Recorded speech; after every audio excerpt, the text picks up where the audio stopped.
Muy buenos días, jóvenes estudiantes. Una vez más nos encontramos para poder desarrollar nuestra sesión número 4 del curso de literatura. Hoy vamos a hablar de un pueblo pujante, un pueblo que con sus conocimientos aportó más que todos los países a la cultura universal.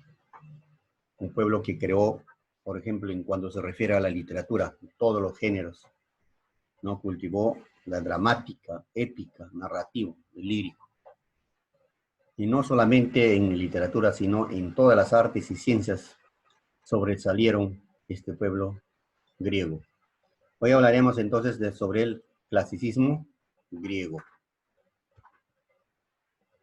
La literatura griega es aquella que fue escrita por autores autóctonos de Grecia. Estas obras están frecuentemente compuestas para ser transmitidos en generación en generación. ¿Qué características tiene la literatura griega? Presenta un sentido religioso y cultural. Evidencia a condición humana sometida a las divinidades. ¿Qué significa esto? Significa de que con los dioses que ellos mismos crearon o a través de los mitos, ya el convertirlos casi en seres humanos, porque conviven con ellos, ¿no? A veces conducen la vida de los humanos. Otra de las características exige una interacción constante entre el mundo divino y el mundo humano. ¿Qué significa esto? Ya les dije. Hay una convivencia con los dioses, con lo divino y el mundo humano. Su visión del mundo se ve reflejada en las manifestaciones líricas, es decir, en poemas subjetivos, sentimientos. Equilibrio en forma y fondo, es decir, tenían un dominio a la perfección en cuanto a la producción literaria. Entonces, las obras literarias tienen un equilibrio entre forma y fondo, es decir, son perfectos. Periodo fónico y en el siglo VIII al siglo VI a.C. Formación de sociedades aristocráticas y cortesanas, economía agraria y el inicio de la expansión y colonización de los pueblos. Representantes. En cuanto a los representantes, vamos a encontrar dos representantes principales.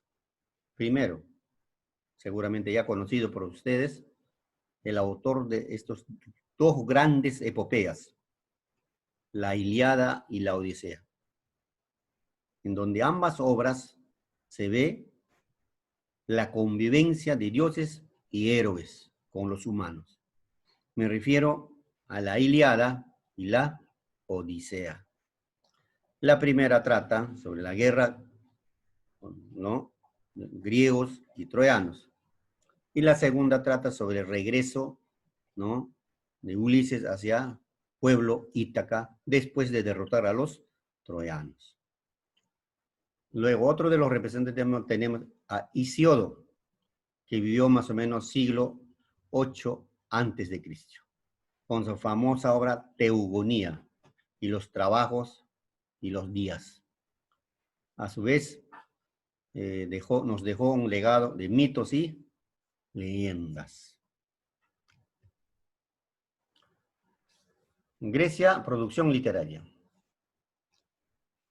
¿Ya?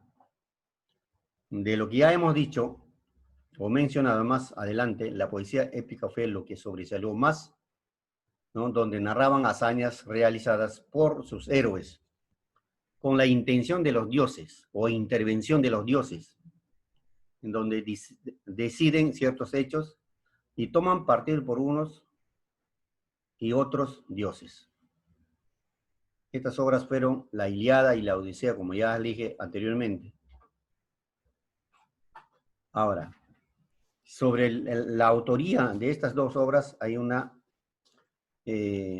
varias teorías sobre la existencia de Homero en este caso, ¿ya? Entonces, esas teorías son Homero mito, Homero sí existió y teoría positivista. El primero dice de que, o sostiene que Homero jamás existió. Solo es un mito creado por los griegos, ¿sí? Entonces, esta teoría dice, no existió Homero. ¿Y quién lo dice? Dice Federico Wohl, un investigador sustenta de esa manera. Segunda teoría, Homero sí existió. Dice, Homero sí existió, pero no es el autor de toda la obra, siendo la Ilíada aristocrática y la Odisea del pueblo. Y a su vez, por lo que hay una diferencia de un siglo entre Ilíada y la Odisea. ¿Quién lo dice? Ian Murray, ¿no? Otro investigador. Entonces él sostiene de que no, Homero no es el autor, o sí vivió Homero, sí existe, pero no es el autor de las dos obras, son autores diferentes, que se sostiene allí. Luego tenemos teoría positivista. Sostiene que Homero sí es el autor de las dos obras.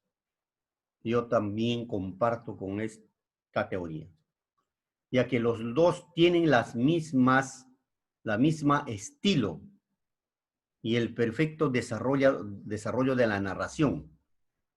La caracterización de los personajes son las mismas en ambas obras, ¿no? ¿Ya? Entonces sus defensores son Lang, Reinhardt, Kuhneman. A ver, ¿por qué digo que estoy de acuerdo con ellos? Si tú lees detenidamente toda la obra, tanto la Ilíada como la Odisea, te vas a dar cuenta, ¿no? Tiene el mismo estilo, ¿me entiendes? Aparte de eso, conocen bien la geografía. ¿Mm? Luego, otro, ¿por qué digo que la teoría positivista es más aceptable? Los personajes casi son los mismos. Las angustias, la participación de los dioses en ambas obras es la misma. Y más que nada, en resumen, por el estilo que maneja, ¿no? Es un solo autor de las dos obras. No digo fehacientemente Homero, porque sobre Homero hay muchos mitos. No se sabe si es verdad o no es. Pero eso no quiere decir que por el hecho que no existió Homero, las obras literarias no hayan tenido autores. Se ha tenido. De repente no es Homero, pero para mí es un solo autor de ambas obras. Ahora, sobre Homero. Los datos biográficos de Homero es muy escaso, al punto de generar reservas incluso de su existencia, ¿no? En cuanto a su fecha y lugar de nacimiento es un poco algo oscuro, ¿no? Pero, por un lado, la mayoría de los historiadores citan a la ciudad de Esmirna en el siglo 8 a.C. Pero aún persisten grandes dudas al respecto, porque la información es un poco vaga, lejano, ¿no? A su vez, varios lugares han reclamado ser su patria, pero aún no se ha confirmado nada. ¿Ya? Homero, sin duda, considerando como el autor de dos de las obras más importantes jamás hechas, la Ilíada y la Odisea, ambas poemas épicos que narran grandes hazañas de varios de los personajes de la mitología griega. Se cree también escribió un poema heroico, burlesco, titulado Maquia. Parodia épica en la que narra la guerra de las ranas contra los ratones.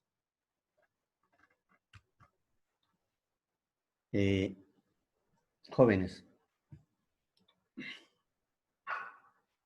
ahora les voy a narrar un poco extracto de la Ilíada. Ilíada es una obra que narra la guerra que desata entre los griegos y los troyanos. ¿Cuál fue la causa? ¿Ya? La causa, según la mitología, fue el rapto de Helena por Paris. ¿Quién fue Helena? Reina, esposa de Menelao, rey de Esparta.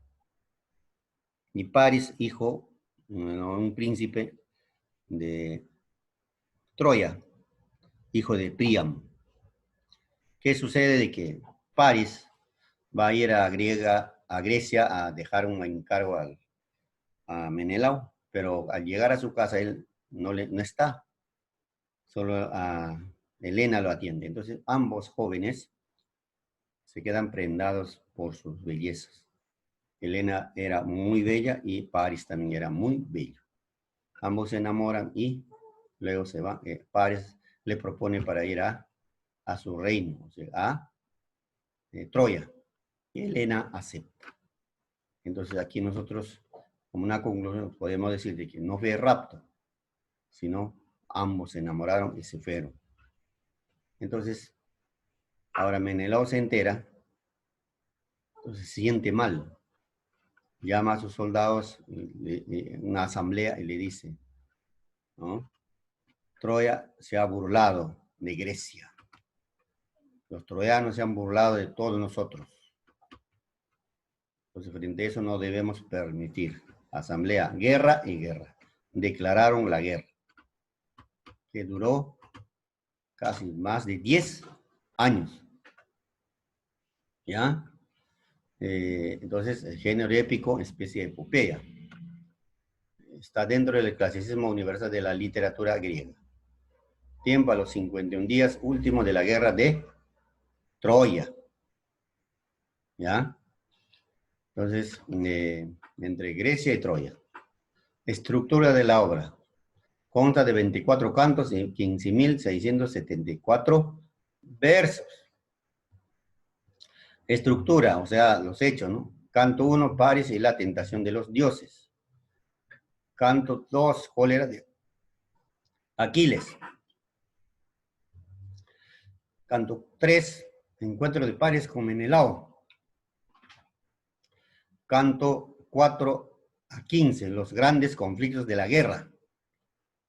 Canto 16, Patroclo interviene en la lucha con Héctor. Canto 19 a 21, la defensa del cadáver de Patroclo. Canto 21 a 24, muerte de Héctor y el rescate de su cadáver. Vamos a ver algo rápido los personajes principales. Tenemos a Agamenón, rey de Argos, jefe de ejército griego.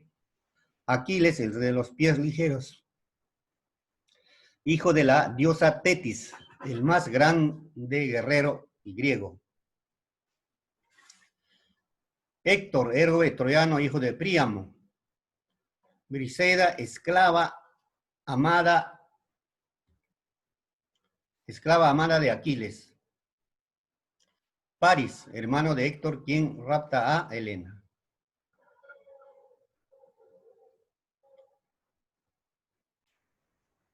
Y personajes secundarios tenemos ahí Helena, reina de Esparta, como ya le dije, esposa de Menelao, Príamo, padre de Héctor y Paris, ¿no? Criseda, esposa de Agamenón, Patroclo, amigo inseparable de Aquiles, Néstor es el anciano local de la sabiduría atenea. Luego tenemos un sinnúmero de dioses que participaron en la guerra.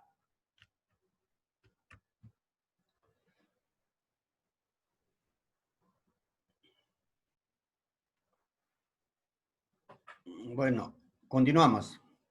Ya para terminar, Tenemos también a Homero, y la siguiente obra es la Odisea, ¿no? Ya dije, más adelante también consta de 24 cantos, ¿ya? Y trata sobre el regreso de Ulises a su patria, a la isla de Ítaca, en donde espera a su esposa Penélope. Eh, bueno, jóvenes, espero que haya sido fructífero esta pequeña exposición. Si hubiese alguna duda, estaremos clarificando en la tarde. Muy buenos días.